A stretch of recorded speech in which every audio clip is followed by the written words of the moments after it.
want to thank everybody for being here today.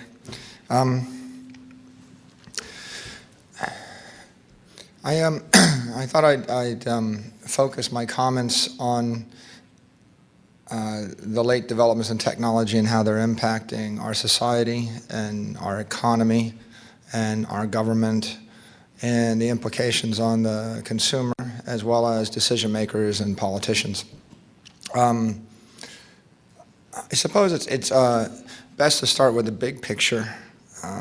Although the big picture for me was punctuated this morning by this profound sense of disruption and anxiety I felt when I woke up and I looked around the room. And it's fascinating when you find yourself at a transition point or an inflection point in life, and you look backwards and you see all these things, objects, metaphors, processes that you live with that were so normal, so expected, and so comforting, and then you look forward and you can't imagine any of them being relevant to you ever again. I guess it's that sense you have when you transition from your life as a high school student to your life as a college student. You leave behind everything that you knew in your world, and you move into a new world where everything is different and strange.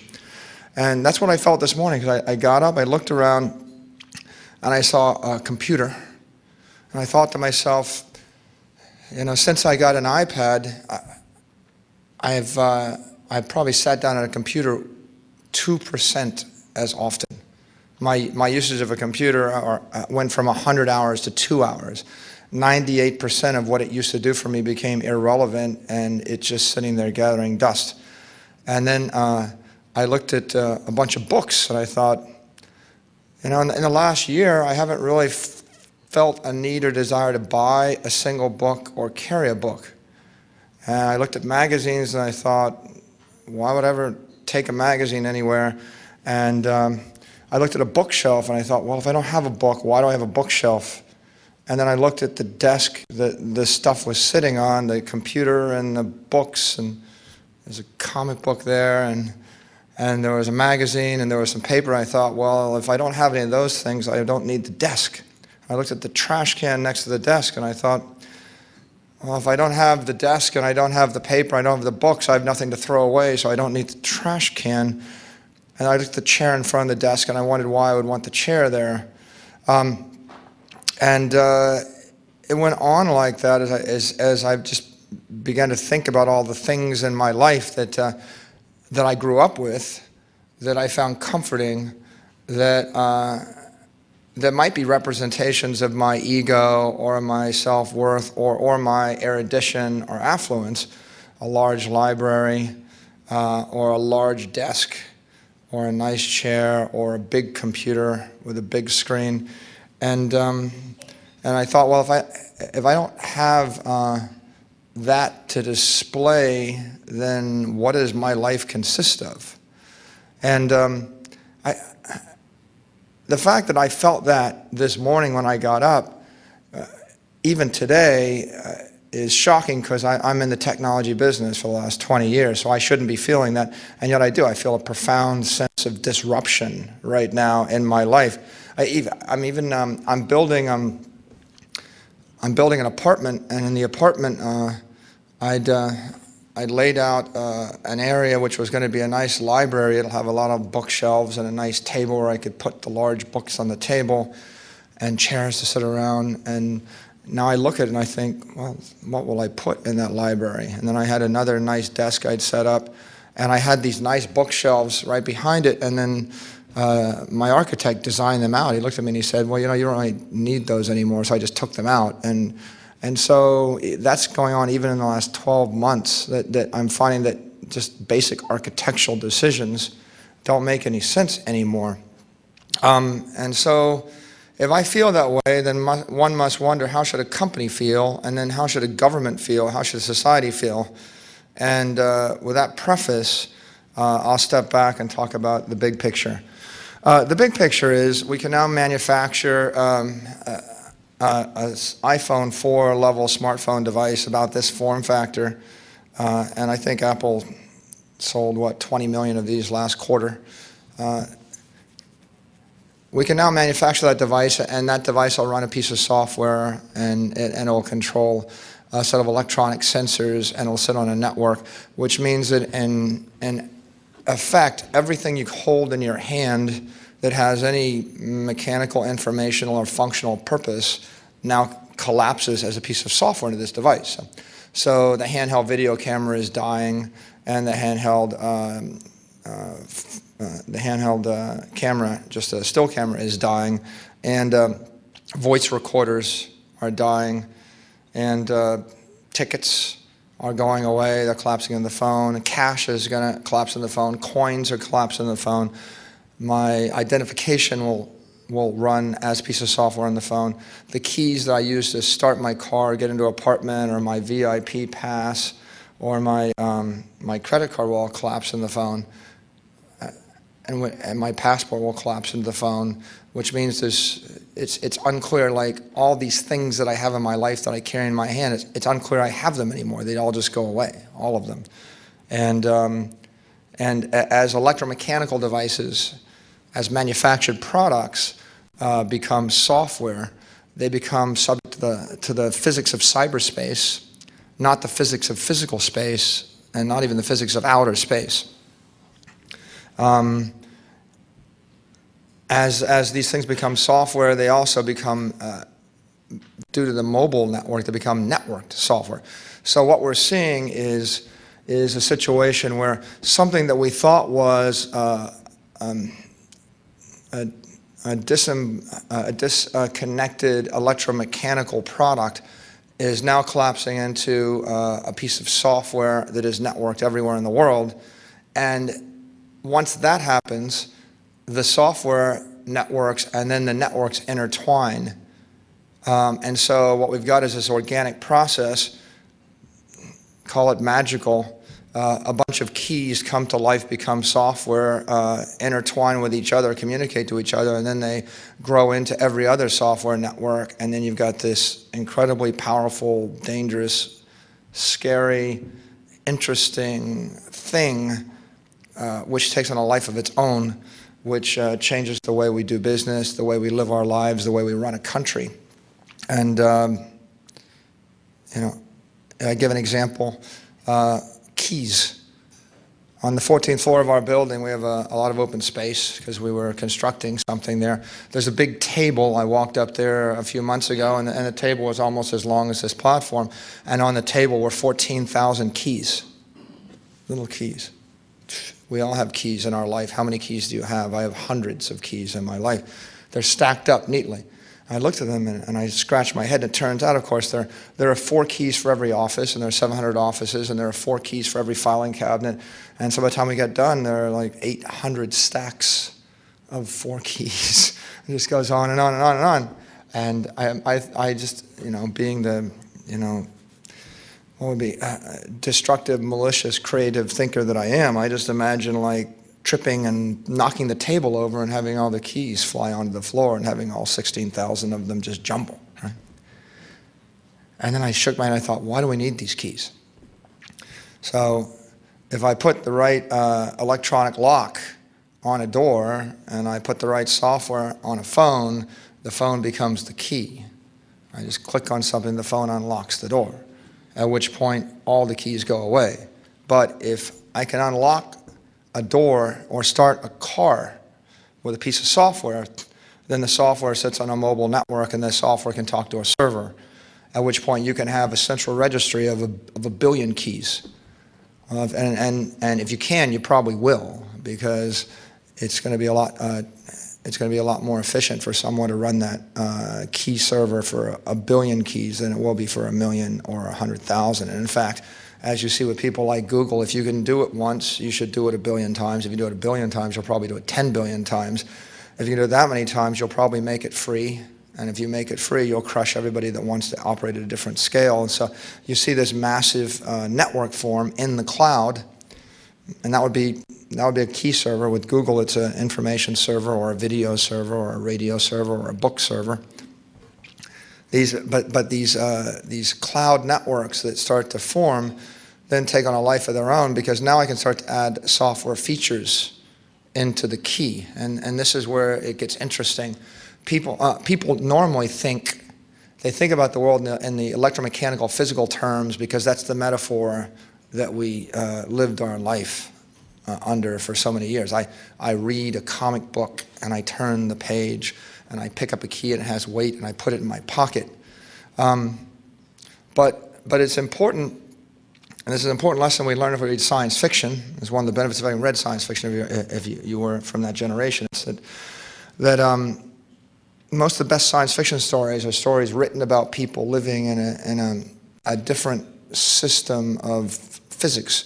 So you write a love story, but it's written in outer space at a space station. There's no gravity, right? Then the scene where the man and the woman come together, they're like flying through space, flapping their wings, and that's possible to do, on the moon. And Robert Heinlein writes that book about people flying on the moon because gravity's 1/8 or whatever it is.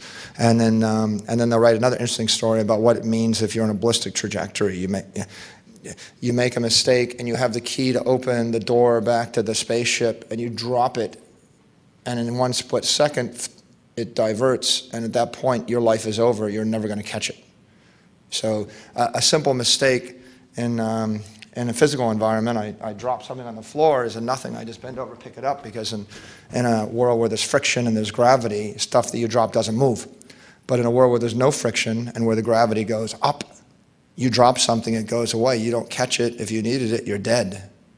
Right? And so the most interesting, profound science fiction stories are stories about how, an earthling with one system of thinking goes into a new environment, makes a small mistake, and then kills himself. Right? And that was the writer's way of telling us, understand the environment you're working within.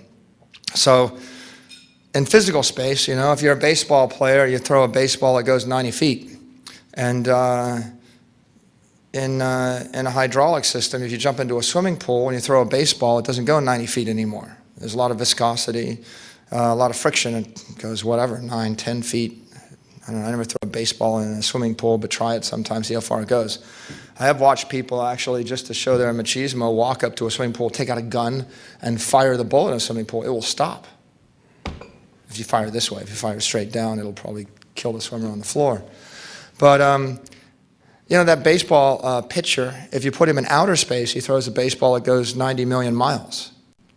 It doesn't go 90 feet. There's nothing to stop it, right? It'll just keep going forever.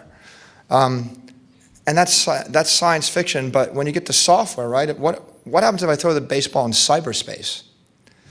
Because cyberspace is not outer space. Cyberspace is something different. If I throw a baseball in cyberspace, it doesn't go 90 million miles. I mean, it goes limited to the imagination of the thrower, right? So I can throw a baseball in cyberspace, it becomes a beach ball. It splits into 10 Mercedes-Benzes. It fills itself with chocolate, drives to my front door, and elves jump out and deliver the chocolate, which morphs into gold, right? That's what happens when you're a baseball pitcher in cyberspace. And as you can see, this is the danger, because if you're a conventional thinker, you think, the baseball is going to go 90 million miles. It's not, right? The baseball is going to become a beach ball. Now back to keys, right? If keys become software, then there's no reason to have laws of conservation, right? There's no law of conservation. There's only one physical key, but once the key becomes software, I can give the key to my brother and my sister and my wife and my child. So now the key becomes 5 keys. But also, unless I'm magical, and by the way, magic is a really interesting metaphor. Often we dismiss children and their fantasies and reading fantasy, but it turns out that probably one of the most useful things you could do is read fantasy if you want to be in the software business. Because in the world of fantasy, a necromancer casts a spell and he makes, every key in the world disappear. Or maybe the necromancer casts a spell on you and now you can't get back into your house again. Well, that works in the software world too. So if I can create a software key, I can instantiate it in 1 second, and then when I get in a fight with my friend, I can just make their key eviscerate. I can get rid of it. So So what we have is the ability to, well, I could just let 10 of my friends drive my car, right? I've only got one set of car keys, but if the car key is software, I can go ahead and give all 10 of them the rights to start my car. And then when one of them turns out to be drunk in a bar, I can look down at my phone and say, okay, he's X'd off the list. His car keys don't work no more in 1 second. And of course, the reason that's interesting is because if it's possible to create and destroy keys in a split second, that means someone's going to do it if there's any economic value to it. And that means that if you thought you were going to be in the business of providing keys, you better think in terms of providing the most functional software key imaginable.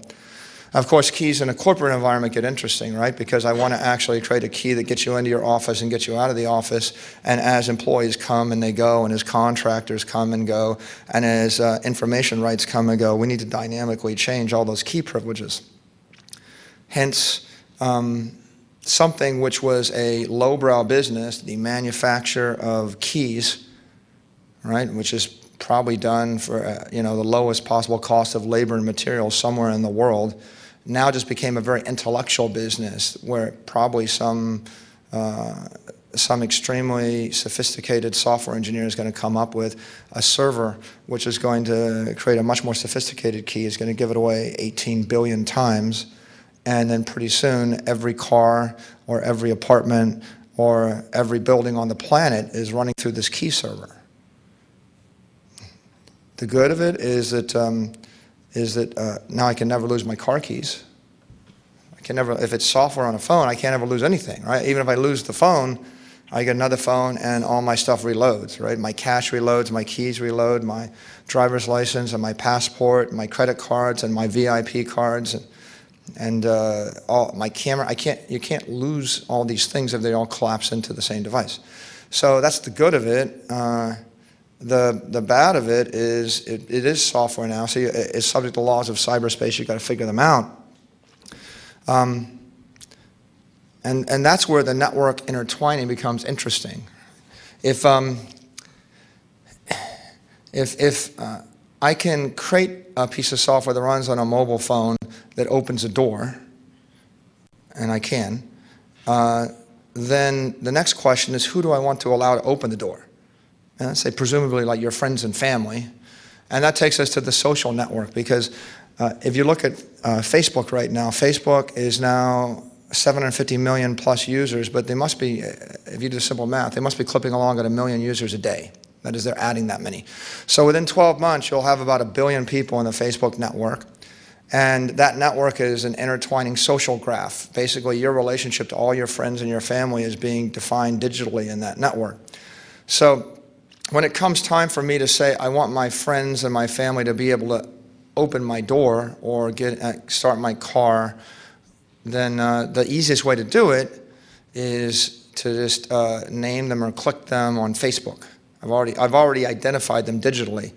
I can just say, let my wife open the door, right? And in a world where the door is opened by software, and a world where I've defined my wife digitally on Facebook, it's literally click, click, 1 second, and I've just cast a spell, which has just made it possible for someone 4,000 miles away to walk through a door, right? And in the world of 1980, that's magic.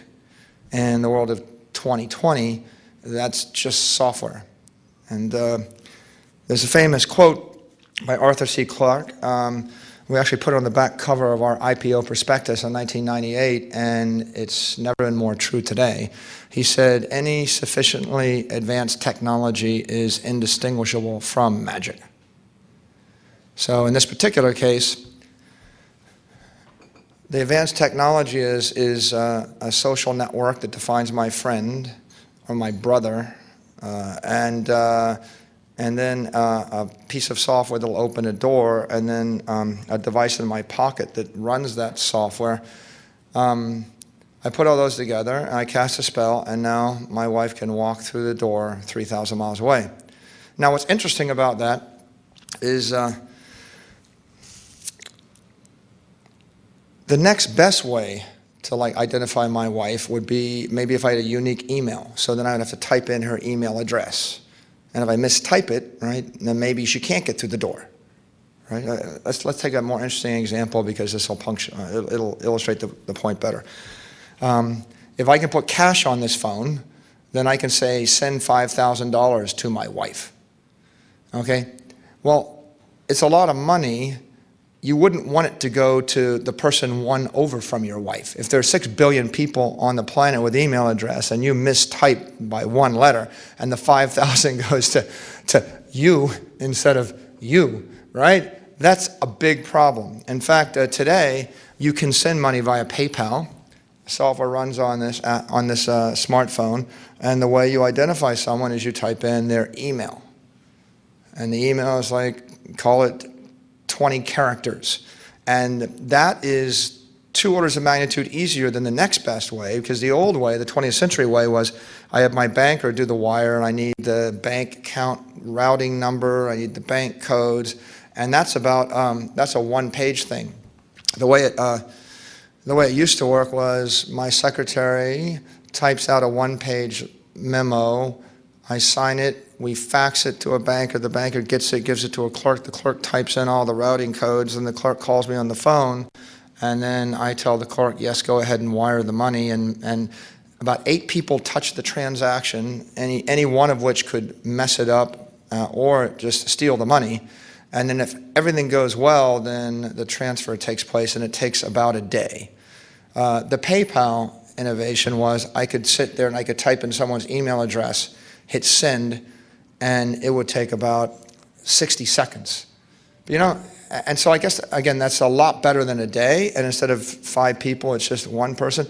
But even then, I might type the email wrong, and when you talk about a lot of money, that's a mortifying prospect. So where the intertwining network becomes interesting, and in this case, the 2 networks are the social network and the mobile network and the payment network, right? The financial network, the mobile network, the payment network, they all come together on this device. Where it becomes interesting is when I've defined my brother as Stephen Saylor, and I can say, send $50 to Steve, I say Steve, and you know, in the world of 6 billion people, Steve is not unique. Right? In the world of 3,000 friends of mine, there's like 4 Steves. But in my particular case, if I say Steve S, there's 1. And if I just say STE, I'll get a pick list of 4, and I can figure out that one of them is my brother, and I'll go Steve, click. And that's about 2 seconds. It's about a 2-second transaction, and the probability of error is probably 100x or 1,000x less than typing in the email. It's about 1,000,000 times less than sending a wire transfer. And you know, I'll make an aside point, which is you're not unique in the world.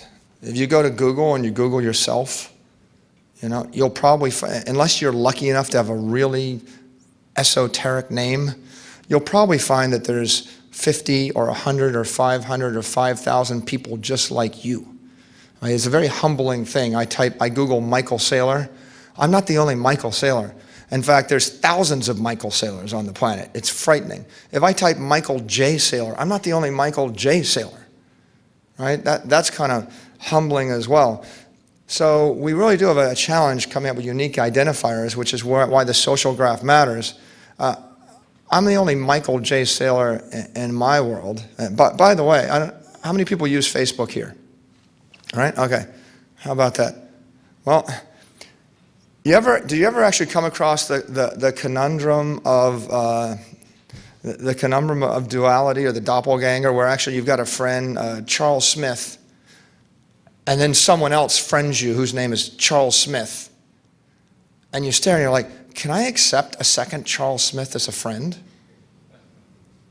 I've had that, right? Where I've got like high school friends, you know, with a name like Charles Smith, and then somebody else comes along and wants to friend me named Charles Smith, and I stare and I think, it's just kind of scary, right? It's kind of the challenge of names not being unique. I don't want to live in a world where I know 4 Charles Smiths, right? And by the way, Facebook's solution to this, and it is brilliant, is they put a picture next to every single name, and in that particular case, you really can't identify the Charles Smith without the picture, right? So it's actually kind of psychologically comforting every time a message comes in and actually see the picture next to the name.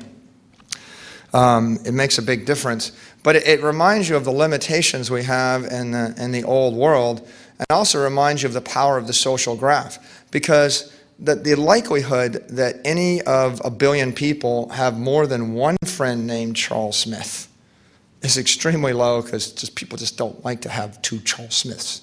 Like, I will not, out of principle, befriend another Robert Epstein. I want you to know. You're the only Bob Epstein in my life, even if the other one's better looking or richer, more charismatic. Not that that could be possible. You know, that's how people are. You know, there's a certain loyalty in this particular case. But what's that mean with regard to cash? It means if I really want, if I want to make cash into a piece of software and I want to move it around, then if I cross the cash network into the social network, then I can say send $50 to each member of my family. And by the way, I can say it. I can say send $50. I can take a phone, I can speak in the phone, and I can say send $50 to each member of my family. Now, backtrack 30 years, like that's magic. Today, I've got my family defined on Facebook. They're linked to a unique email. I don't have to type out the email. There's no way for me to make a mistake. Family is understood. As soon as I say send $50 to each member of my family, blip, blip, blip, blip, blip, blip, blip, a computer can execute the entire instruction. It took 3 seconds. There will be no error rate. If I can say send $50 to everybody in my family, I can say let my family into my house. I can say it, right? So as soon as we intertwine the key network, right, the access network into the social network, I can say let my friend John Checky, right? But John Checky is not unique in the universe, but John Checky is unique in my universe. I can say let my friend John or Johnny C or whatever, let him drive my car. Magic. It's a spell. It's not really a spell. It's just a piece of software at work. But at the point that you understand that something is about to become software, and at the point that that software becomes networked, and at the point that the network becomes sufficiently powerful, and then when someone comes up with a second network and they open the network, and in this particular case, Facebook is an open network, right? That the genius of Zuckerberg is not just that he created a cool free application to post your photos and tag your friends. The genius is he actually opened up the API so that we can actually intertwine that network with other networks.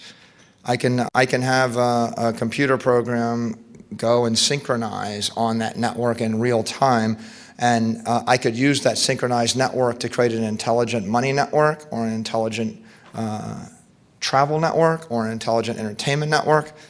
And I think as other software developers, as they study that, they'll realize that the most powerful idea in the world right now is intertwining software networks, right? The interoperable software networks.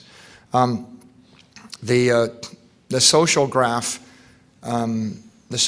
drops the impedance to move stuff around in the world by orders and orders of magnitude. It's just, think of it as superconducting, for those of you who want a physical metaphor.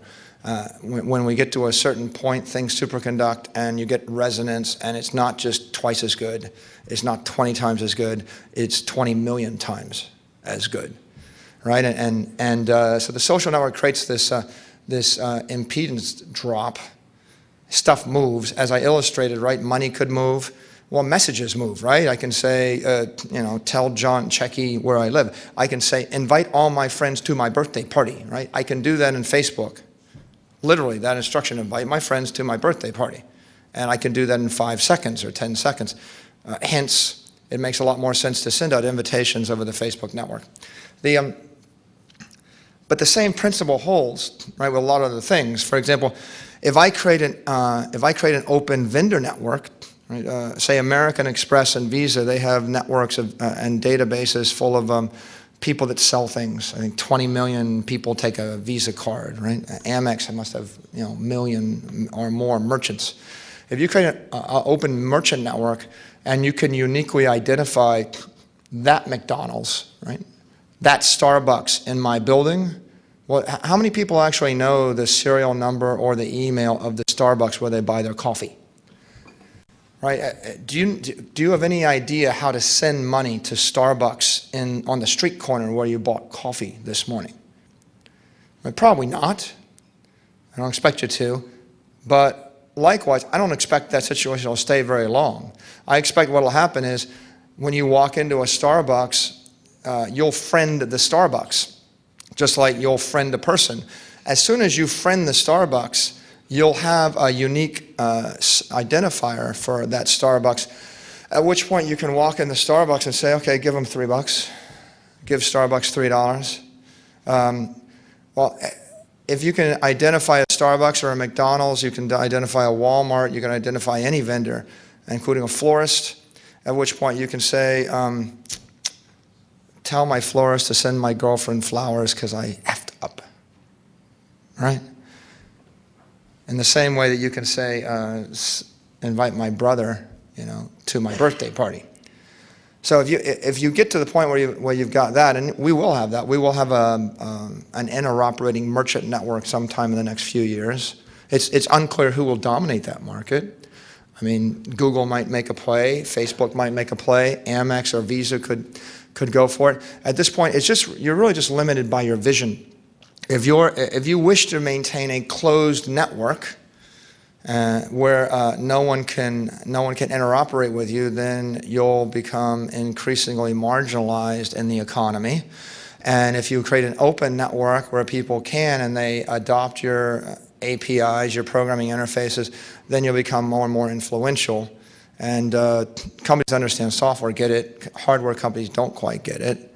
But at the point that we got that, if I can create an interoperating merchant network, then I can say, you know, give my 14 friends, you know, free cafe lattes for the month. Again, magic spell. Cast a piece of magic. Can't do it.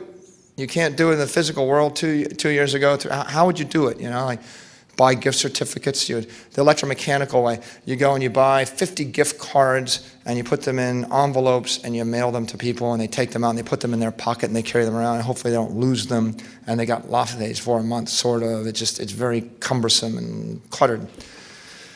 But in a world where a gift card is software, right, and the software moves around and then your view is different. At that point, you just cast the spell down the social network and the merchant network, sit back and let the funds flow through your payment network.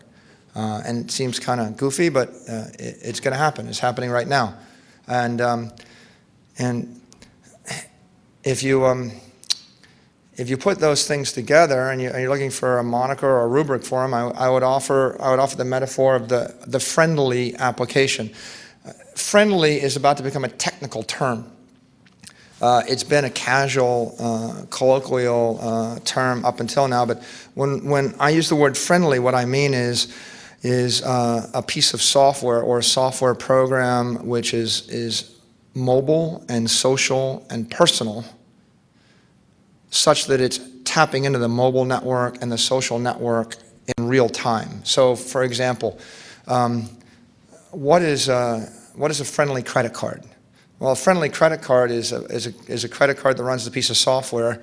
I put it on my phone, and then I can say, go ahead and give a $500 credit line to my brother and a $1,000 credit line to my sister, and oh, I'm taking those 10 kids on a field trip.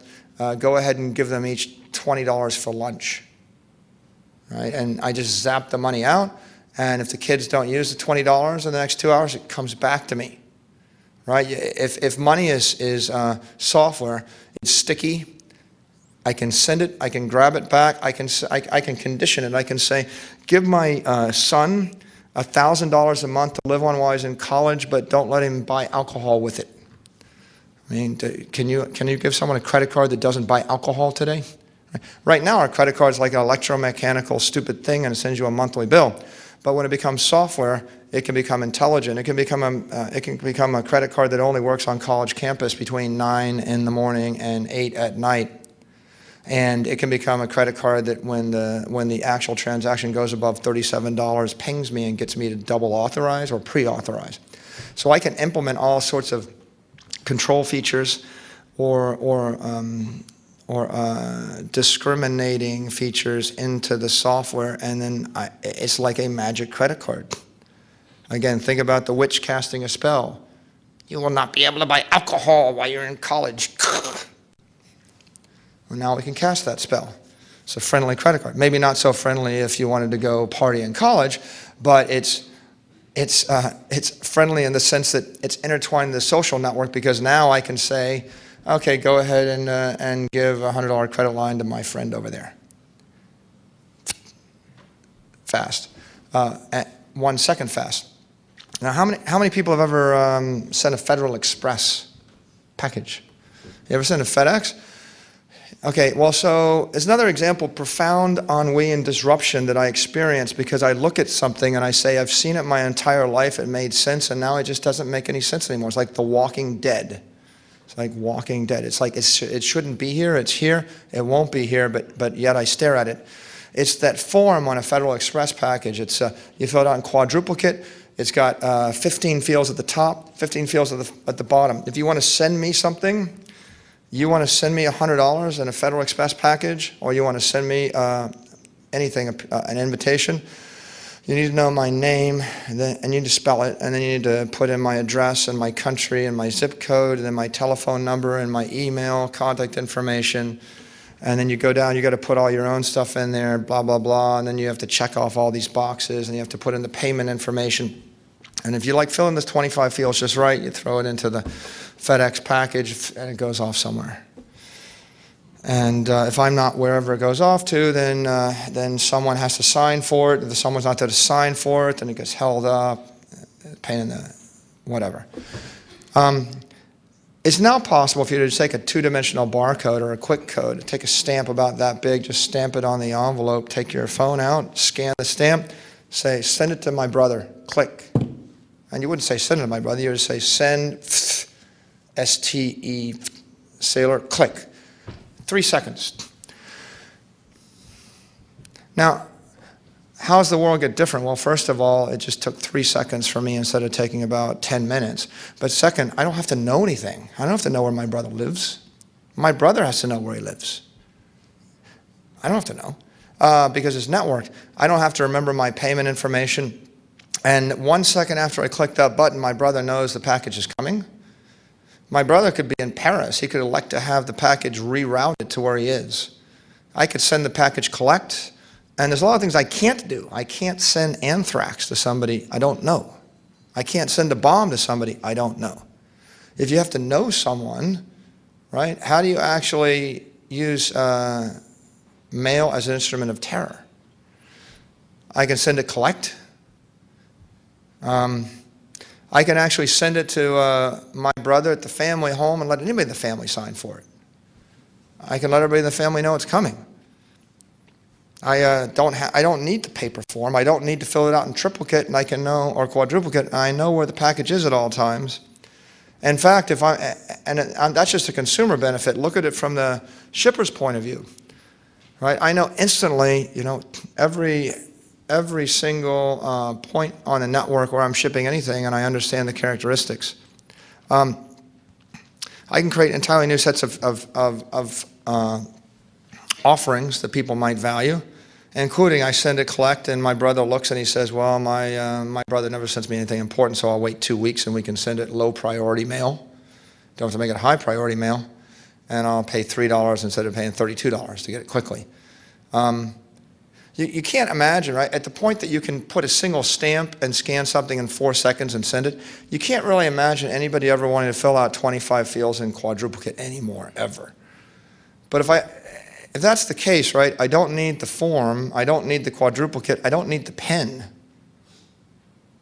Just all these things in my life just disappear. Of course, if you're aggressive enough, you say, well, what was in the package in the first place, right? Because if it's a bunch of paper, we don't need to sent the package, right? Because it takes me to my next point. Everything I'm describing here, I describe in the context of a smartphone, but in fact, the more revolutionary device is the iPad and the tablet computer, because the tablet computer converted everything we read or view into software.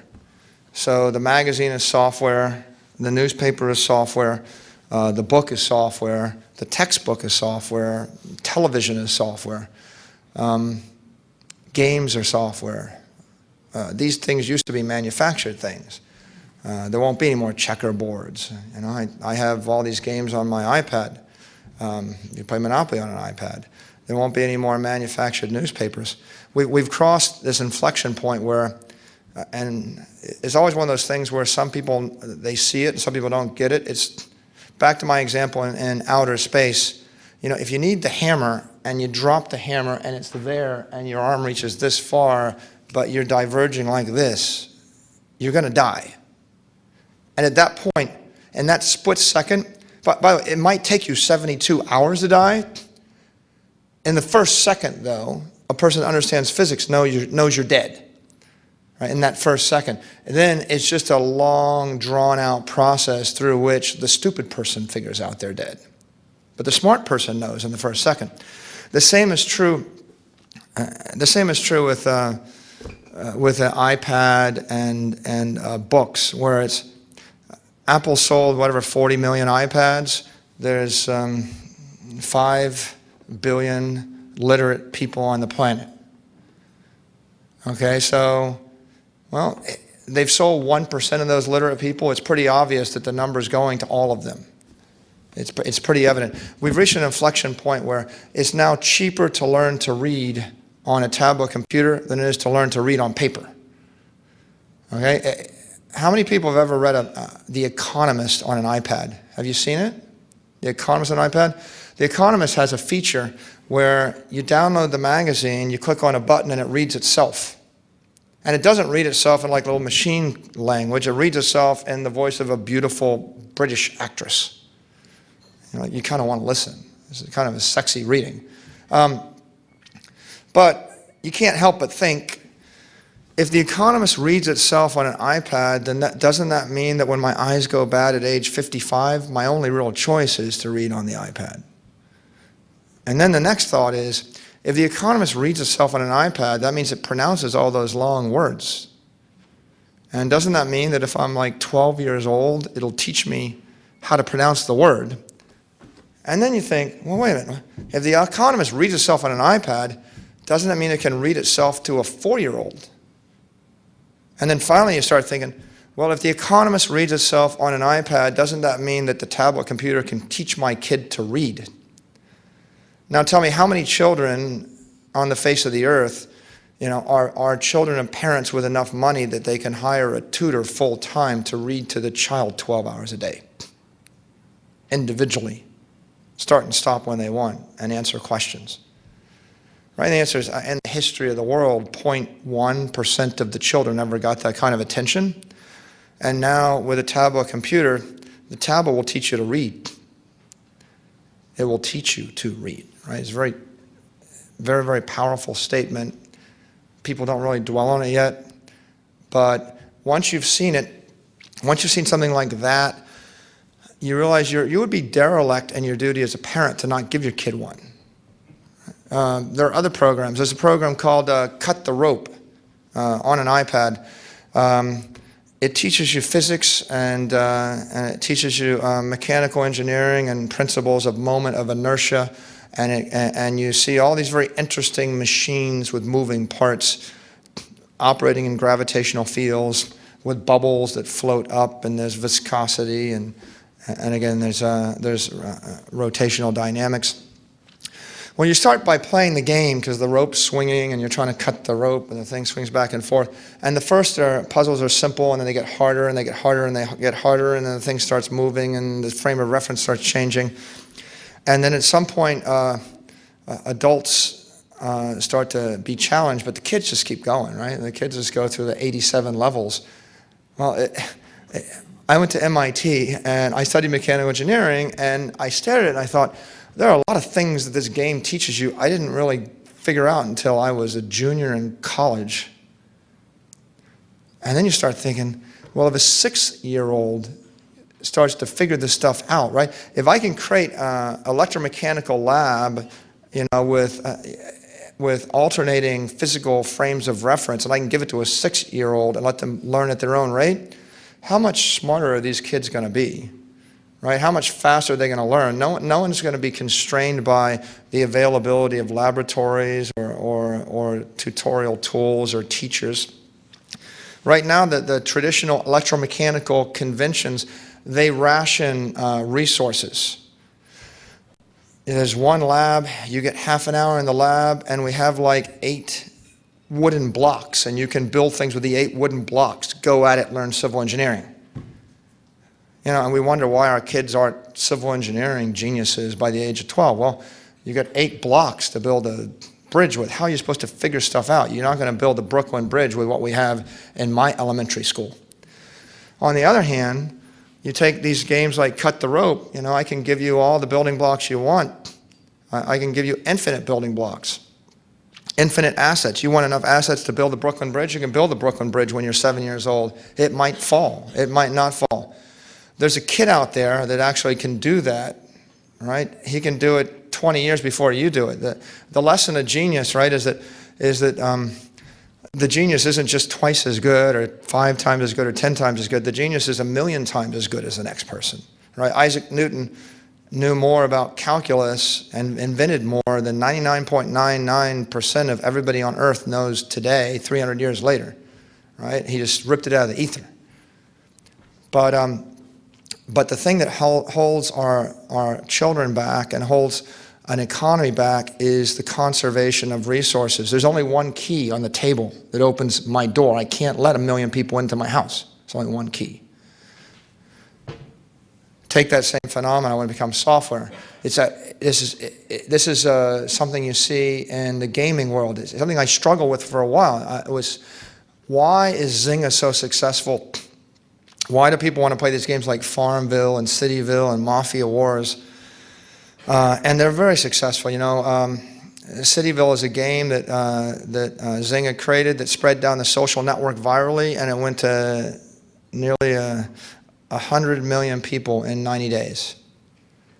Right? Never in the history of the world we ever move a game to 100 million people in 3 months, but they did it. And that was because it's software, it's non-conservative, it went down the social graph, so it went virally very rapidly. But the question is, why do people want to play that game? And I thought about it for a while, and then at some point the answer became pretty clear, which is, in the physical world, there's a conservation of resources. There's only one mayor in D.C. There's only one president. There's only one guy in charge of the Air Force.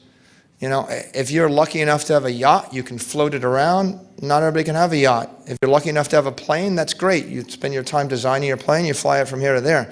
There aren't enough planes to go around.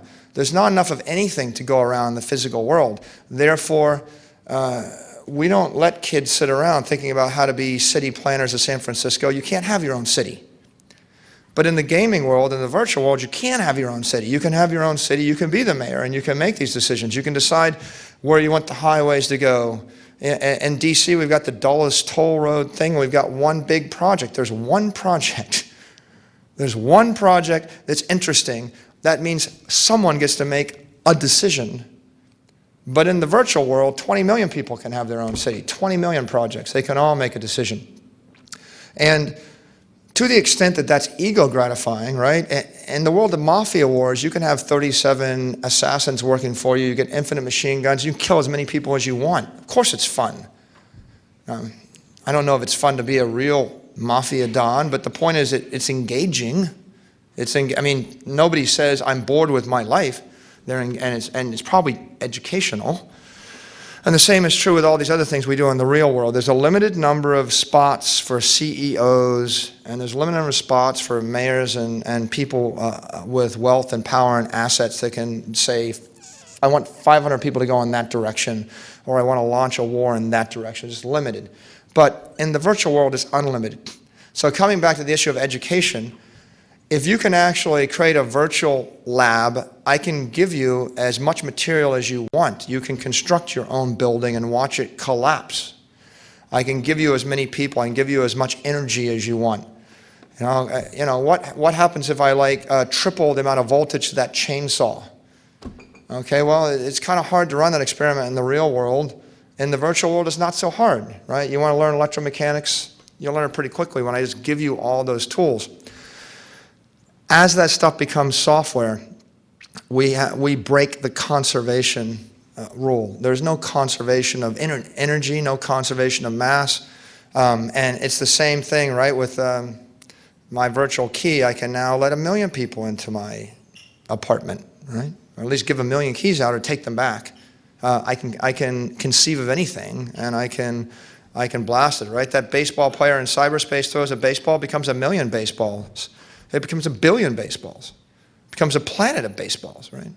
There's no conservation. You're only limited by your imagination and your thoughtfulness. And so once you appreciate that, and you appreciate the fact that all this stuff is becoming software, then you realize that software manifesting itself on a tablet computer has the power to completely change the way we learn, the rate at which we learn, the economics of learning, the economics of every business. If I give a tablet computer to a kid, I can give them a laboratory where they can construct their own bridges and buildings and where they can burn down their own city and see how it burns. I can also give them every book written before the year 1940 for free. Right? Because copyrights expire after, whatever, 70 years. There are millions and millions and millions of books. You'll be able to pull them up for nothing for the cost of the bits. So an iPad is an infinite library, and that, again, brings me back to the disruption of this morning, which is how can I have any status as a man who owns 10,000 books when a child can own 10 million books? What does that mean anymore? It doesn't. Vanderbilt had a library at his house in Biltmore. If you've walked through it, it's a spectacular library. He was one of the 100 richest men in the world at the time, and is now meaningless as a gesture of wealth. It's a beautiful piece of architecture, but what you see is things like this. Books are now antiques, and to the extent, just as pianos are furniture and not the principal source of music. 100 years ago, a piano was the principal source of music in a living room. Today, a piano is just a piece of furniture. If it doesn't have architectural value or antique value, it doesn't have value. Same is true with a book. A paperback book, a comic book, they don't have any value unless it's architectural. So perhaps a large leather-bound first edition book that looks beautiful has some value as a piece of furniture to stare at, or as a decorative finish, but it's just 99% of what we have and produce and manufacture and shift and store no longer has any intrinsic value. That 40 million iPads is going to become 350 million tablet computers within the next 36 months to 60 months, and it'll be 1 billion sometime out 10 years from now, and 20 years from now, it'll probably be 5 billion. Now, why do I think 5 billion? Because there's 5 billion mobile phones on the planet, and when I was in college, there were 0. I'm not that old. 20 years, 0 to 5 billion. There are more people can access mobile networks in the world that can get access to running water. Right, so network access is greater. And as that happens, right, you've got this profound, disruptive, egalitarian, utilitarian tornado that's blowing through everything. If I can actually provide 12 million books for free to someone with an iPad, then that means I can provide 12 million books to someone for free in the middle of a jungle of Burma. Right? I can move that asset to the Serengeti. If I can provide you with a service, I mean, I can provide you interactive video consultation as a doctor. I can provide it to you from anywhere to anywhere. Right? So what you see is that you see in the first world marks or derives its productivity from the concentration of assets in our major cities. You've got access to doctors, to libraries, to roads, to bank branches, to insurance brokers. But if I can buy the insurance from a mobile device, and if I don't need an ATM, right? How do you spend money if there's no ATM and you got no cash in your pocket, right? You starve. But the joke is, you don't need an ATM if there is no cash, and if the cash goes to a phone, then the ATM, the strip mall, the money all become meaningless, and that means that somebody can stand 500 miles away from the nearest strip mall or the nearest bank branch or the nearest insurance broker and still avail themselves of the same privileges. In fact, it used to be a pain in the ass to travel to Europe because you can't get the newspaper. And then the rich people used to get these massively expensive fax machines, and they would actually print out their own copy of the Wall Street Journal on their yacht. It was like a sign of affluence. The billionaires got the Wall Street Journal printed on his yacht. Of course, the joke today is that, college girl with an iPad can have the Wall Street Journal popping up into her hand for just about nothing. A college girl, middle-class person with an iPad's got better information than a billionaire had 5 years ago.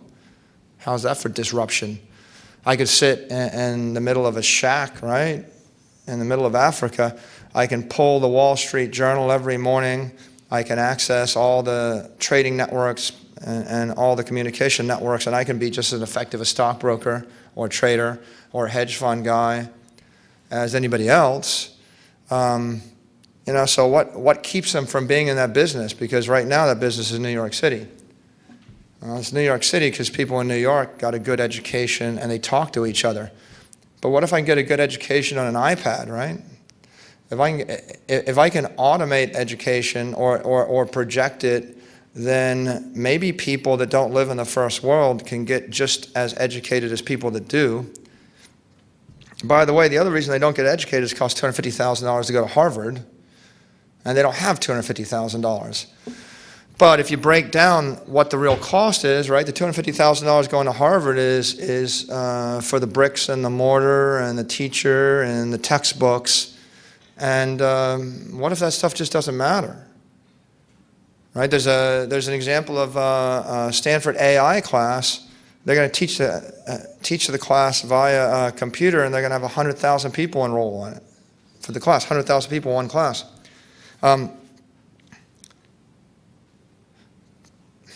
Alan Turing proposed a Turing test. He said the way you know that you've got artificial intelligence is if you put the computer behind the screen, you put a person behind the screen, and you start asking questions, you can't tell who's who. You can't tell the difference. If I can't tell that you're not intelligent, then maybe you are intelligent. Okay, and Google brings that to life in the following way. If I have a question, or let's say if you have a question and you had a choice, ask Google or ask me, who would you ask? You can ask the wrong question to Google and it will give you the right answer. Right? They're that smart, right? You'll say, well, how do you spell, or what's the score in the Seattle Capitals hockey game? And they'll say, did you mean the Washington Capitals hockey game? Because of course they can figure that out statistically. If you have enough information, enough computer power, the computer starts to get intelligent. And so when it comes to education, once you've uploaded someone's lectures and you've uploaded answers to questions, and you've got enough of that stuff, if you index it enough, you can engage in a conversation which is almost impossible to discern from the conversation you have with a real person. And I would go further and say that it won't be very long before the conversation with the computer is more interesting and more informative than the conversation with the person. And you don't believe me, right? Just ask any simple question to Google and then ask it to any of your friends, and you'll see that Google knows better than any of your friends know what the answer is. And as these data types get more articulate, as we start to put more video and more structured content online, then that will be even more so the case. As that happens, right, then we're back to the question of what kind of assets do we really need in the world to get educated, right? Do we need a desk to put books on, and do we need to have paper, and do we need to have printers, and do we need to have computers, and do we need to have people walking around, and trash cans, and janitors, and dormitories? I mean, all these things, do we really need all this stuff? That cut the rope game, you download that game, and I'll tell you that cut the rope game actually is more educational than just about any laboratory I saw, and I went to the most expensive engineering school on earth. And that cut the rope game is actually more didactic, right? And so that's, it's humbling. But again, it's back to like why I woke up this morning. I had that sense of frustration, or not frustration, but anxiety, which is everything, everything in my world looking back, you know, looks to me to be rusting, obsolescent, becoming more and more irrelevant. The laboratories and the bricks in the school and the big columns and the desks and the lecture halls and the libraries, all the stuff that is the crutch that makes me feel that I was educated, or I have assets, or I have wealth, or self-worth, all that's becoming irrelevant because the assets are being liquefied into software. The software is running across all these mobile devices, and then the power, the electricity is coming out of the cloud. And I think I'll probably end with that point before I take questions. And the point with the cloud is if I can put online a database that answers your questions, and I can serve up to 1 million people, I might as well serve it up to 1 billion people. And if you look at the significance of the cloud, well, the cloud has basically allowed computational server power and information to leap outside of the proprietary domain of the institution, and it is thrown it into the public domain where it's available to everyone. And let's take examples like New Yorkers are advantaged, but because they have access to the New York Library, it's a proprietary edge. They can go to the library and get a book. But when Google digitizes all the books, New Yorkers don't have a library advantage anymore. In fact, at that point, the poor kid in Burma can get the book faster and easier on the iPad than the New Yorker can.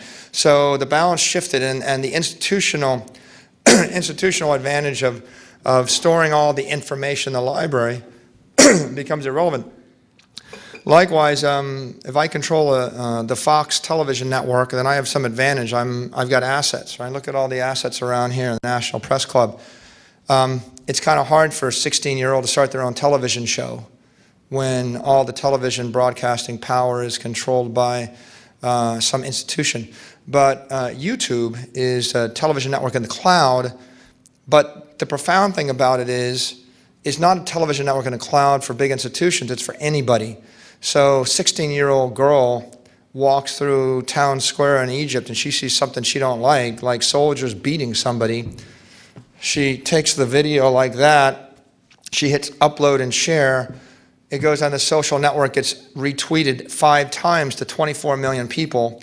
The video gets uploaded to YouTube or some cloud network, and initially you need 1 server, then you have 27,000 people watching the video, then you have 270,000 people watching the video, then you have 14 million people watching the video. In 48 hours, there's 197,000 servers that are serving up that 16-year-old girl's program. Now, 10 years ago, what's the likelihood that a 16-year-old girl manages to put her own program on national network television within 48 hours at her whim? Wouldn't happen, impossible to happen, because the old world is institutionalized, calcified. It's all about, I go to Harvard, Harvard has $1 billion in assets, and therefore I have an advantage over everybody else. I live in New York, I have an advantage. I live in America, I have the Library of Congress, I have a Navy, I have an advantage over everybody else.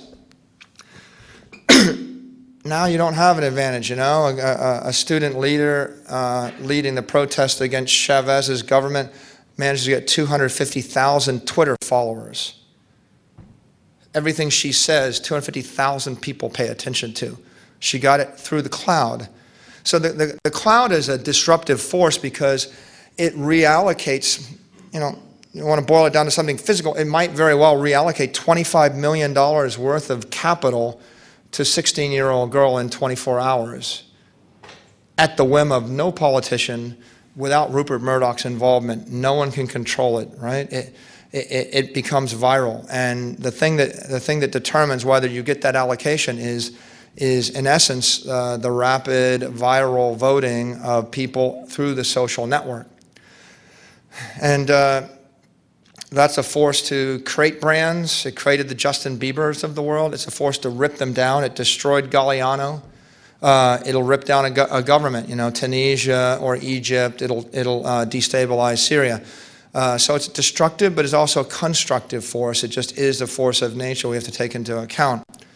So, in summary, if I had to leave you with a thought, the thought is, looking back, we grew up in a world controlled by the laws of physics with gravity and friction, viscosity, and conservation of material, and the sound barrier and the light barrier.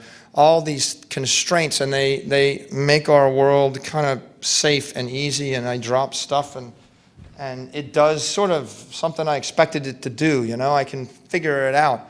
The new world, there's no gravity in cyberspace, there's no viscosity, there's no conservation of anything. I can blink and I can give every child in the world infinite teachers, personal teachers, infinite books, infinite laboratories in the blink of an eye if I want to.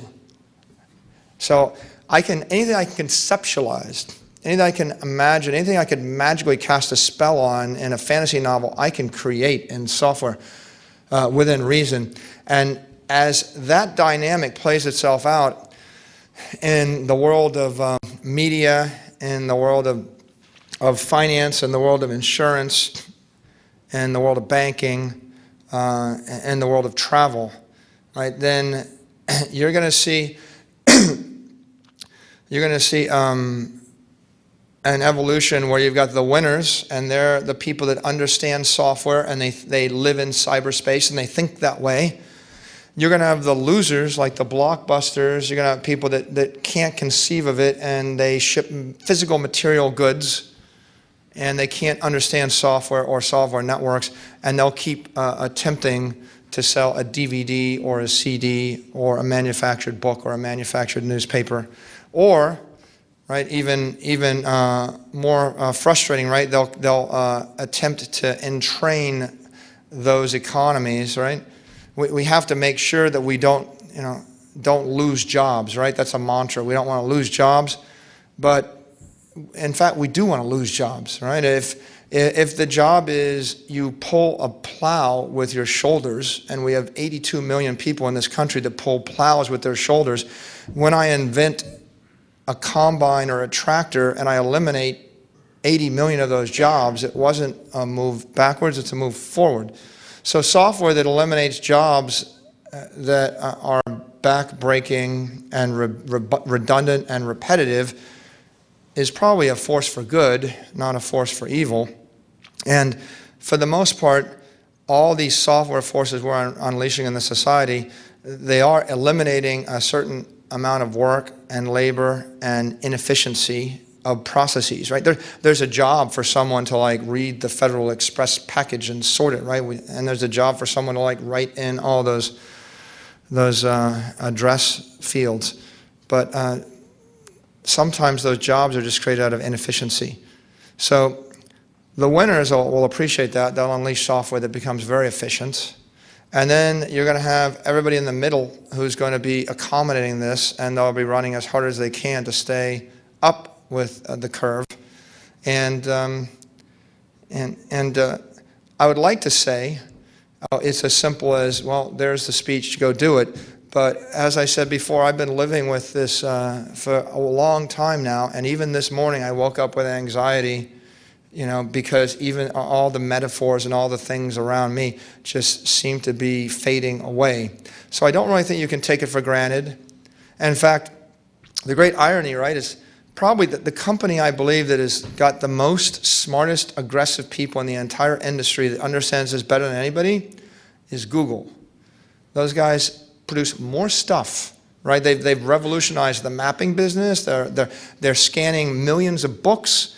They actually bought trucks and they drove them down every single street in America and Australia and Europe to create Street View so that you can virtually walk down a street.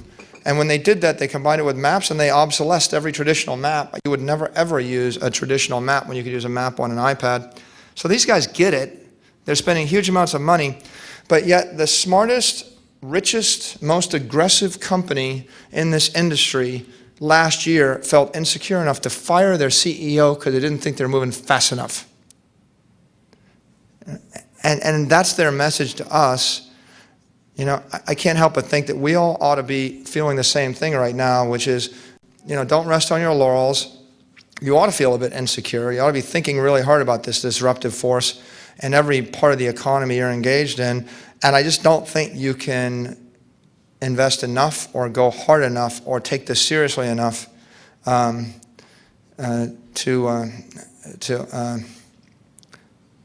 underestimate it. You know, it's something that really needs to be given an incredible amount of attention.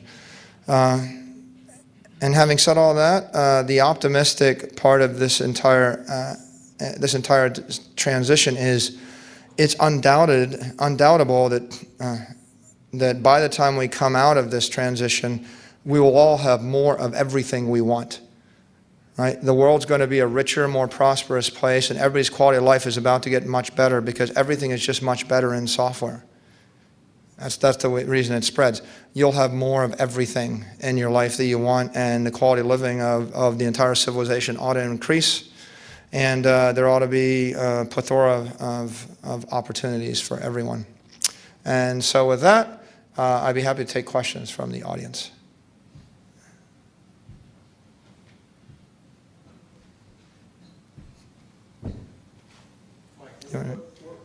What advice would you give CEOs these days?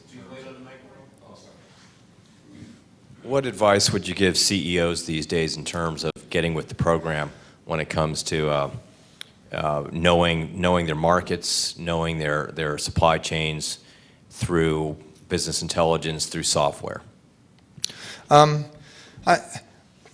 think the best advice I could give is there are certain technologies that are bellwethers that you can't afford to ignore. You need to understand them, even if you're understanding them so that you can't ignore them.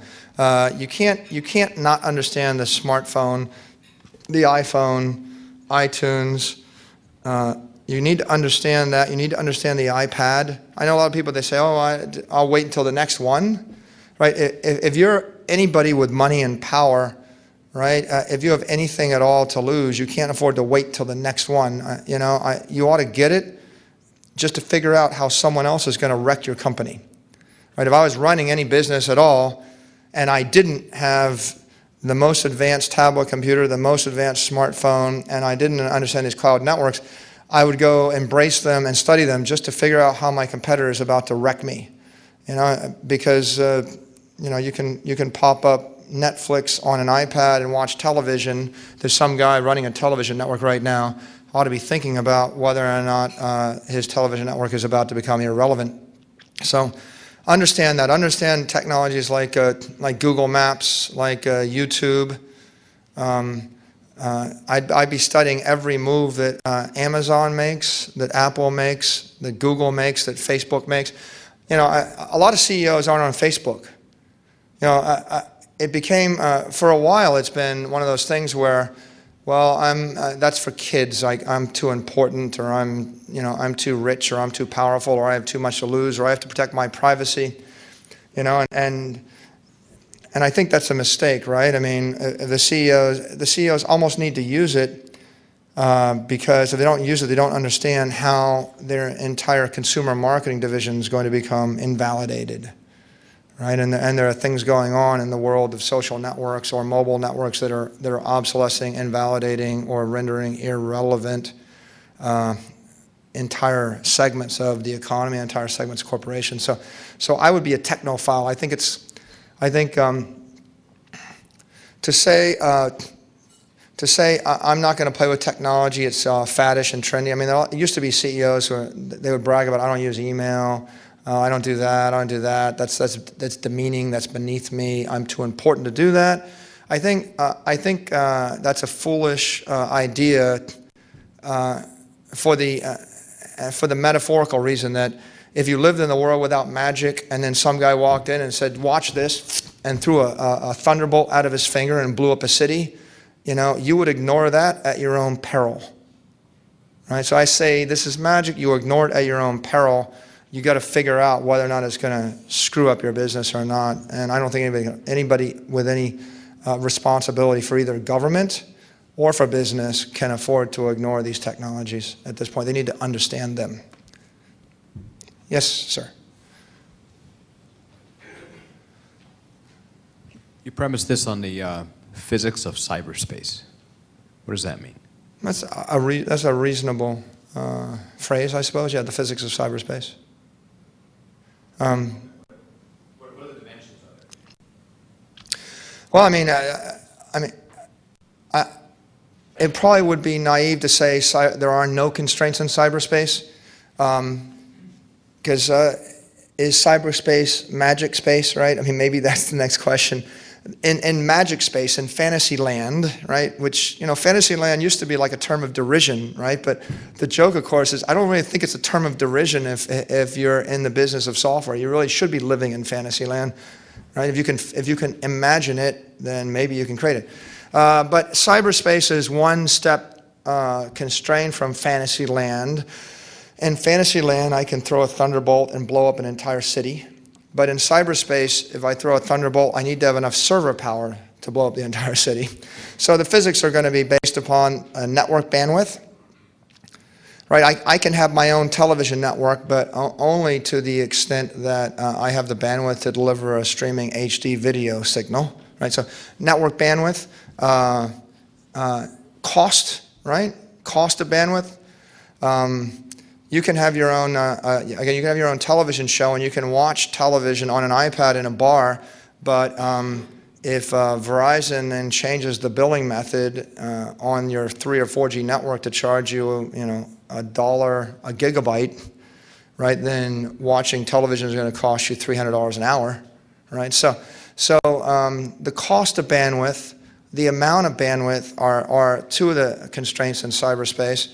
And the amount of server capacity on the back end, I can conceivably create a television network of my own that serves up to 10 million people, but I've got to have the back end that'll scale to 10 million. So whose cloud am I using? And then what are they charging for that, or is that free? So understanding the back end power of the server, understanding the bandwidth to the clients, understanding the form factors of the clients, right? This is as big as it is. The iPad is as big as it is. Understanding those things is important. Understanding the telemetry devices, the sensors, is there a GPS, is there a radio compass, is there a speaker, is there a microphone in the device, and as those things proliferate, understanding near-field communications and how devices integrate with that is important. So I think understanding the physical device world, the networks the devices run on, the economics of the networks, and then the back-end cloud sources of power or cloud sources of data. For example, YouTube is a source of infinite or near infinite power for video broadcasting for most people that want to distribute video. On the other hand, Facebook is a source of incredible data power. If I have 50 million customers and I create a Starbucks card running on a smartphone, and then I integrate my Starbucks VIP card with the Facebook network, then I could actually draw from the entire Facebook data cloud, and I would have encyclopedic knowledge of the demographic, psychographic profile of all 50 million people in real time. So understanding the sources of information and the sources of bandwidth on the network, and then what you can tap and what it's going to cost you. In some cases it's free. YouTube doesn't charge you anything to show your video 19 million times. In some cases, it costs money. Verizon's going to charge you $19 million. If it's on a Wi-Fi network, it'll be free, unless Comcast gets to change that. It's not free anymore. So all these things are going to evolve. With Facebook, it's free to pull that data under certain circumstances, but in other circumstances with other cloud data providers, it's not free. So I think that all of those is a reasonable checklist of things to consider when you're thinking through the cyber constraints of your software proposition. Other questions? Yes.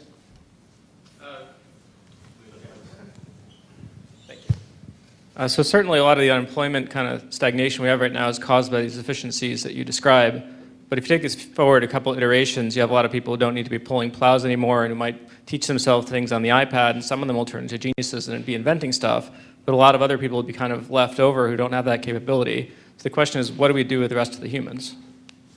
I think the best way is to look back 100 years, right? I mean, if we go back to the 1850s or something like that, 70% of the American population was farmers. And today it's like 2% are farmers. So food is a basic utilitarian requirement. You don't have food, you don't eat, you don't live. So we have to provide that first. If I have to choose between food and watching a movie on Maslow's hierarchy of needs, I think I'd choose the food first, watch the movie second. They didn't have that choice in 1850 because they didn't have movies, but the inverse is they didn't have movies because they didn't have that choice. As soon as they didn't have to work 70% of the time on food, and they worked 2% of the time on food, they had 68% of their time free, and people started thinking of what to do with it, and the next thing they did with it was they invented moving pictures, right? And then they invented movie theaters, and they spent all the time building the movie theaters, and they spent their time hiring people to work in the movie theater. Then they spent their time teaching people to act, and they spent their time as agents and Hollywood whatevers. And so I think the same is true here, which is there's 100,000 teachers that teach geometry at the 9th grade level, and they all teach the same thing, the same way, every year for the past 100 years. Okay, so 100,000 times 100, right? 10 million man-years of teaching the same geometry class. 10 million times. That's redundancy, 10 million to 1. If we can actually create one program that teaches geometry, maybe it takes more than a man-year, maybe it takes 100 man-years to create the one program. Maybe it takes 1,000. Create one program to teach geometry, put it on an iPad, give it away for free to everybody for the rest of all eternity. Right? And this is the interesting thing about education, right? Education and textbooks, I believe textbooks will go to zero in cost because you're not going to be able to copyright them and because there is no proprietary benefit. Right? A geometry textbook is a geometry textbook. The rules of geometry were laid out by Euclid. They're 2,000 years old. No one's come up with a new way to define a line in 2,000 years. A line is a line, a circle is a circle. You know, Pythagorean theorem. Who was Pythagoras anyway? He's the guy that lived in America in the 19th century? No, right? 2,000 years old. It needed to be written once, and it could be reused by every generation for 2,000 years. The same is true with that geometry thing. If we create that geometry class, we give that away for free, 99,999 teachers probably just don't have a job, and they don't need a job. But you know what we need? We need a physics class, and then we need a quantum theory class, and then we need a class that teaches geometry in outer space, and then we need a class that teaches calculus, and then we need a class that teaches advanced calculus and calculus of variations. We need a lot of stuff. And so instead of having 100,000 people manufacture a mediocre product over and over and over again, why don't we have them all create a really, really good product which we can mass produce and stamp out in volume? And so I think we'll see that. Some people see all that work to be done in that classroom. what I see is that cut the rope game. Well, we need like 1,000 to cut the ropes, right? There's no game or there's no program you can download to an iPad that lets you construct a 100-story skyscraper and see if it's going to collapse in an earthquake with a 5.8 on the Richter scale, right? We don't have that program yet. So maybe the more generic answer to your question is when 70% of the people were farmers and agriculturalists, right? They thought that was essential work. When it wasn't essential anymore, they became mechanics and industrialists. And then when that wasn't essential, they moved in the information age and they became people that created television and radio and newspapers and books and magazines and entertainment. Well, and now the next stage, maybe they become software engineers. If everything is software, how many people make their living designing algorithms to protect the network from hacking today, right? How many people make their living designing algorithms to give you bus tickets? Nobody, because it wasn't possible. But it is going to be possible, which means they will. So I think it's just like, it's inconceivable. You ever see a magazine stand? Well, maybe a magazine stand 10 years ago because they're starting to dwindle now. But you know how many different magazines there are in the world? Right? I mean, how many different magazine titles are there? Go back to 1500. How many people made their living in the magazine industry? Right? So if you'd said to someone in 1500, you know, I get this idea, you probably would have said to a monk, I have this idea, you don't actually have to hand copy the Bible anymore. You would say, well, what are we all going to do? Right, so, well, I mean, I think they say that the most famous library in Alexandria was the biggest one in the world, had like 5,000 books in it. You know, there was a time when, you know, the richest guy on earth, you know, the best library, if it had 10,000 books in it, then it was the best one on earth. Yeah, and everybody spent their time just recopying, you know, 500 books over and over and over again. That's what they did by hand. And I kind of feel like the same way today. There's a lot of things where we just do it over and over and over again.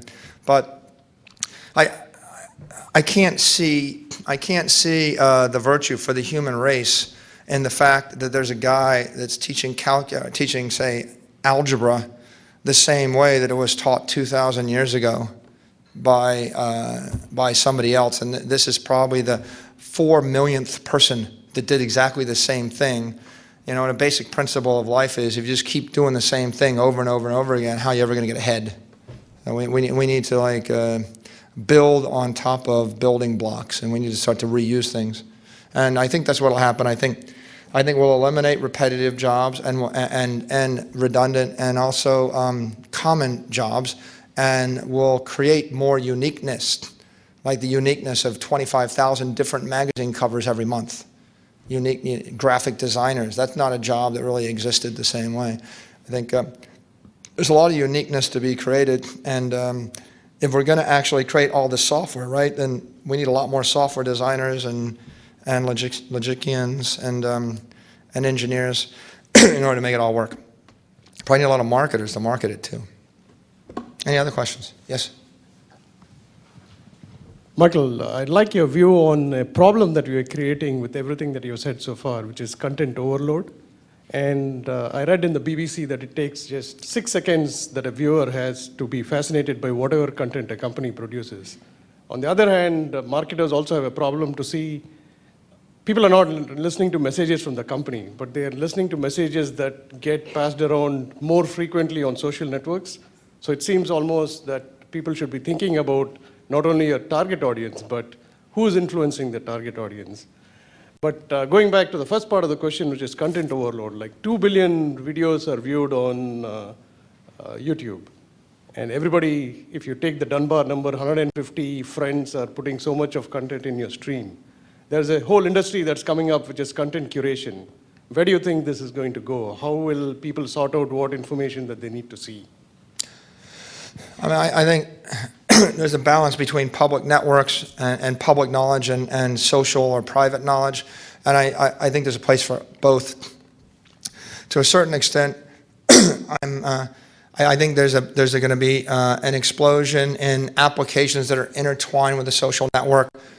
like social shopping, things where I want my friends' suggestions. I want to know where they are. I want to know what they value.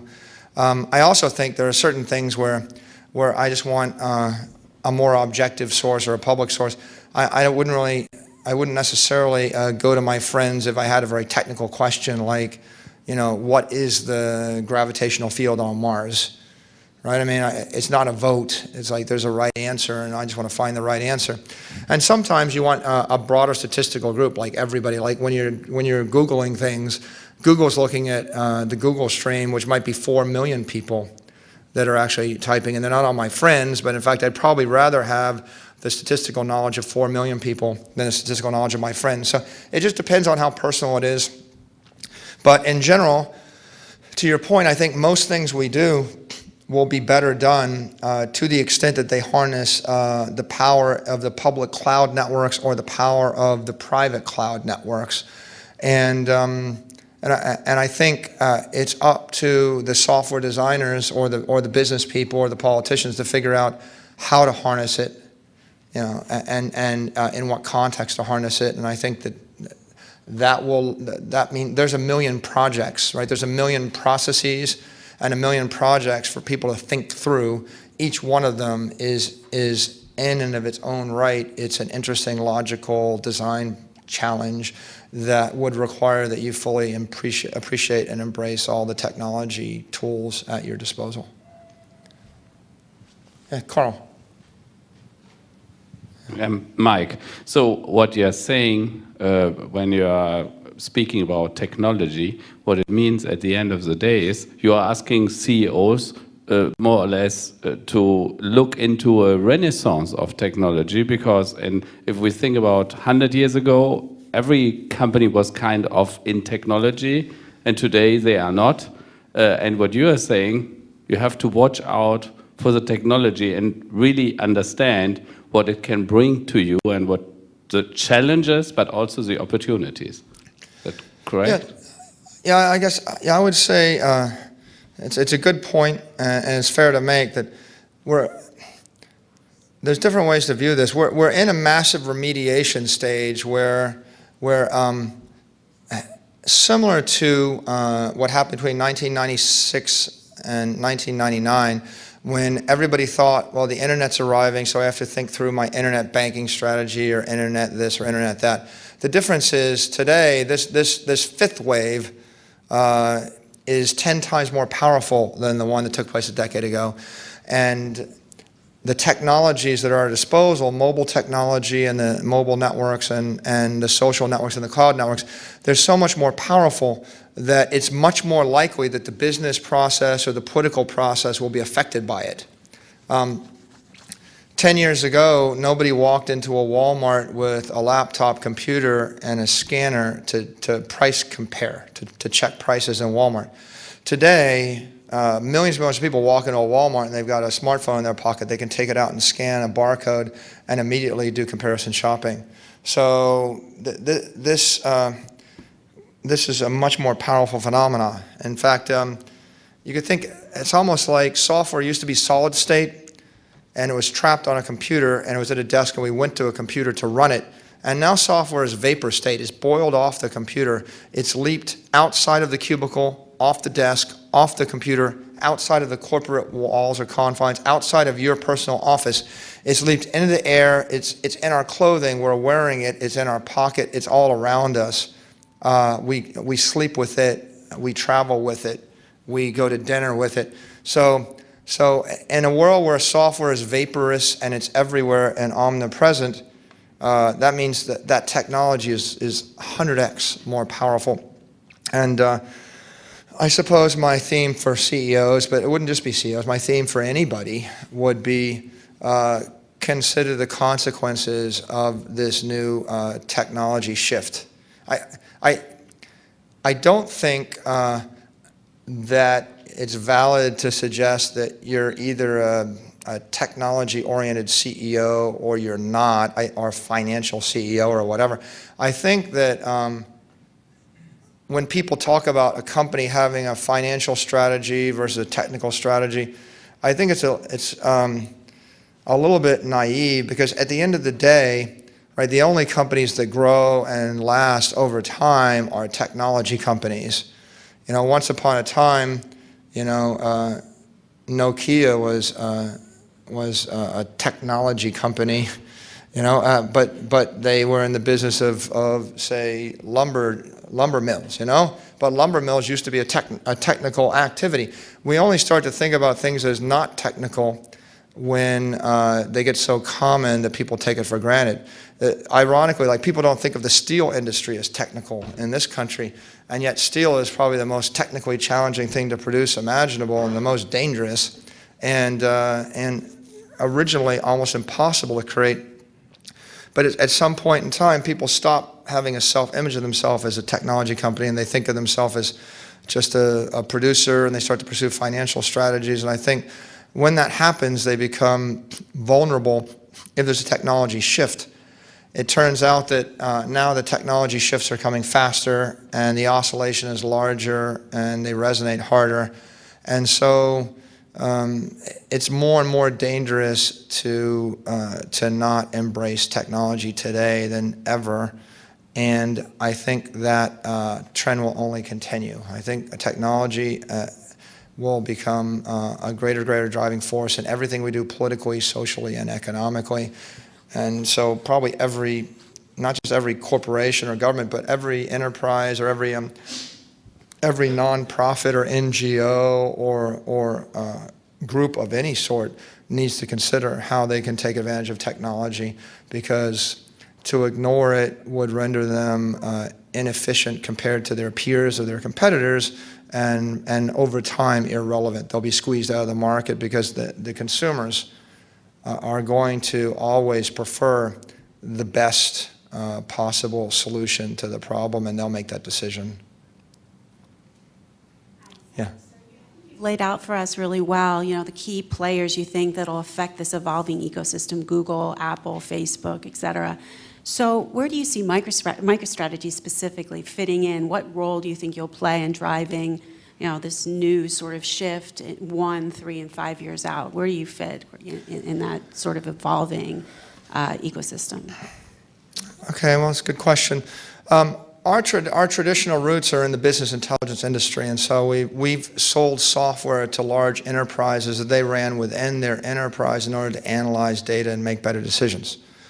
But as the cloud and social and mobile waves have evolved, we've taken strides to reposition our own company, so that just about a year and a half ago, we released a product, MicroStrategy Mobile, which projects all of the intelligence that we produce from our servers onto mobile devices like iPads and iPhones. And that MicroStrategy Mobile is about 10 times better than for information consumption than getting the information off of a sheet of paper or off of a web browser. So that was the first step, and that's been a fairly popular product line. We subsequently even evolved that so that you can actually do transactions on the mobile devices. So we as a company have evolved from a company of selling intelligence software to a company where we're actually providing mobile application platforms. Following that, we realized that we should make it easier to deploy this, so we created a product called MicroStrategy Cloud, and it's actually a worldwide network of data centers where you can build a MicroStrategy application and you can host it in our data center, and you'll have access to millions of dollars of our hardware. So that means that a customer wouldn't need to have millions of dollars of their own hardware or take a year or more to build the application and deploy it. So that took us into the services business, where we now provide hosting services. We built on top of that with another product called Gateway, and Gateway is actually a product that runs in the cloud that will synchronize any enterprise database or enterprise application with Facebook. So if you had 50 million customers in your loyalty card program and you wanted to link them to the 50 million people on Facebook, the Gateway will link the two together. And so you would use Gateway to create something like a friendly mail application like I described, or a friendly credit card or friendly cash. Or if you wanted a friendly phone, right, if you plug Gateway into the Verizon network, then every single Verizon phone would know how to call all the friends of the owner. Right, so you would never forget your friend's name, you never lose your friend's phone number or your friend's email, it would be automatically downloaded into the phone using our gateway product. We also realized that on top of the gateway, we could create a set of consumer products. So we actually created a product called Alert, which is a friendly news reader and a friendly concierge product. So any brand can direct their message to their 20 million fans, and they can implement their own, in essence, intelligence network, news network, and commerce network over a mobile device, and that's called Alert. And that's free on the iStore. You can download Alert if you just go to the Apple Store and put it on your iPhone right now.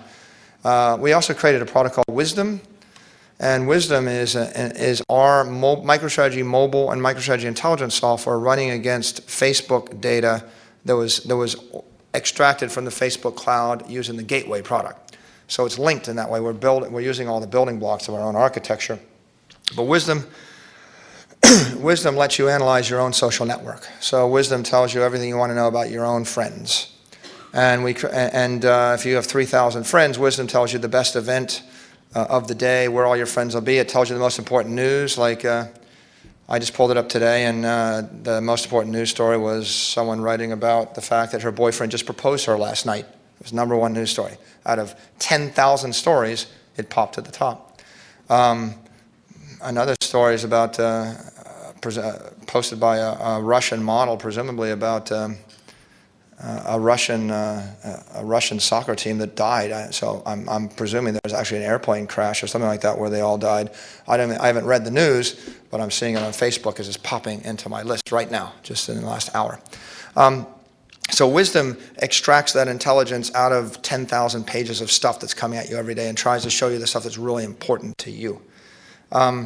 We created a corporate version of Wisdom called Wisdom for Brands. If you have 50 million customers, say you're McDonald's, Wisdom for Brands will extract all the demographic, psychographic insight for all 50 million of them out of the Facebook cloud, assuming that those 50 million people download your application and give you permission. And so that's an incredibly powerful customer analytic system. We also created a new product for consumers called Emma, which is a friendly marketplace, and it basically it links all the best attributes of eBay with Facebook, with the mobile cloud, so that you can create listings that are tied to your Facebook identity, and you can then trade with your Facebook friends or define private marketplaces to trade within, or you can implement social screening where you actually say you want to take a ride from here to New York City and share the ride with one other person. You can get their social profile and figure out who they are, who their friends are, what they're like before you spend 4 hours in a car with them. Some transactions are arm's length. You don't care who the person is, but transactions like finding a roommate or sharing a ride or setting up a carpool or finding someone to take you out on a date, those things are all fairly social transactions. You care who the person is. So Emma allows you to, in essence, link all that information, the social network, into a trading network in real time. And that's also available for free online on the Apple Store. And so we're continually thinking about ways that we can link mobile software with social networks, or mobile networks with social networks with the cloud. And in general, I would say most of our investment efforts now are focused upon cloud-based mobile social technologies, which either have a direct benefit to a consumer or have a direct benefit to our corporate clients, or both. Any other questions? Yes, sir. So considering everything that you said, and considering the high relative unemployment that we have in the US, what specific advice would you give to a young college graduate who is looking for a job and who is finding it difficult to find a job? I think you always want to look for a job in an industry which is growing. You know, you're better to be a good professional in an industry growing 100% than be a genius in an industry that's dying. Right? You could be a genius working for Blockbuster Video or Borders bookstores, right? It's like being a genius on the Titanic, right? You can't swim against that. So, first of all, I probably wouldn't be pursuing jobs in traditional bricks and mortar industries unless the company that you're going to work for is led by a visionary that's got a plan to do something with it. Because most of those industries they're very competitive and they're asset-based. It's just like, how does a genius, would Steve Jobs or Bill Gates have risen out of the steel industry in 1980? Right? Would the industry have recognized that person? The answer is probably not. You want to be in an industry that rapidly redeploys capital and customer and revenue to the best people and the best ideas. So if you're creating social games and you come up with a good game or a good idea and you release it, you might get 50 million people to embrace it quickly. So I think you want to be in a business where you can exercise your creativity and where the industry naturally redeploys talent quickly. And that would imply, the best opportunities are either, well, actually, the best opportunities are all social network or software network opportunities, almost by definition, right? The single best idea in the year 2011 is a software network, right? A software network to do what? A Netflix, a software network to deliver television and video, or Google, a software network to produce maps or to produce video or to produce answers or to distribute books or to distribute music, or distribute something. A software network to distribute news or magazines. If you're going to work for a company, work for a comic book, or if you're going to work for a comic book company, work for the one that's putting their comic book as software on the iPad, where the person's showing you all the cool features of the software comic book. Don't work for the company that's manufacturing, paper comics. I think in general, all the industries that rely upon manufacturing of steel or paper or cardboard or wood or anything like that, they're all going to be under pressure continually. There's going to be, for the next decade, continual downdraft in demand for all of those things that are consumables, with the exception that, maybe if you manufacture buildings that people can live in or commercial properties and it's flexible, then of course as the economy grows, those things will grow. But you don't really want to be in the business of manufacturing crates, to haul books around, things like that. If you look at the U.S. mail has been deteriorating every year for the last 10 years. It will continue to deteriorate every year for the next 10 years. Everybody that produces anything that supplies the U.S. Postal Service will presumably also deteriorate at the same rate. So I would try to be on the side of either providing a working software network or providing the bandwidth, either providing the computational power or the bandwidth or the enabling tools to allow those software networks to flourish, or the devices allow them to flourish, because 50% or more of the economy is going to be revolutionized by that. All the growth is going to be there. You can see it right now, right? Google and Facebook collectively, those two companies are worth more than every newspaper and magazine and publishing company on the face of the earth, right? And neither of those companies existed 15 years ago. Yes, sir.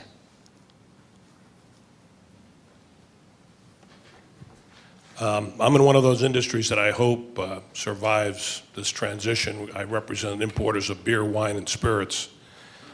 You'll do fine. We're all the people that are losing money are going to be drinking their sorrows away.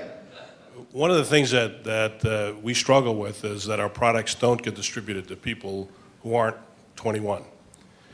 How fast do you see things like driver's licenses converting to facial recognition software that can be recognized at the point of distribution of either on-premises or off-premises?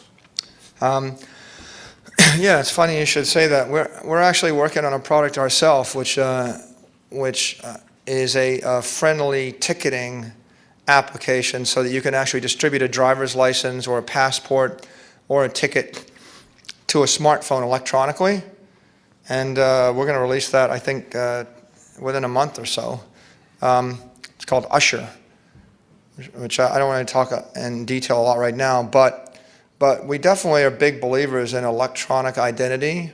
I think within 36 months, I actually think you'll see it's routine that people actually are looking at identification via smartphone. It's logical this device is going to replace your not just your credit card, but your driver's license and your passport. The only impediment, of course, is not, it won't be a technical impediment. It's going to be a regulatory, political impediment. The question will be at what rate do politicians embrace it. But I think within 90 days, if you keep tuned, you'll see that we've got technology in the market that's better, that's technically better and superior to all the current credentialing and authentication validation techniques we have in the world. And so we're at another one of those inflection points. We'll cross, and it'll be pretty obvious to everyone that every driver's license is obsolete and every passport is obsolete. And then it's just a matter of how long will it take for the powers that be to capitulate and roll over.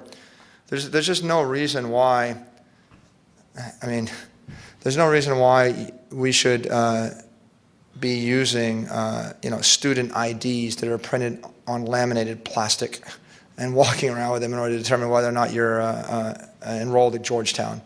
I mean, it's just a horrible, horrible way to do it.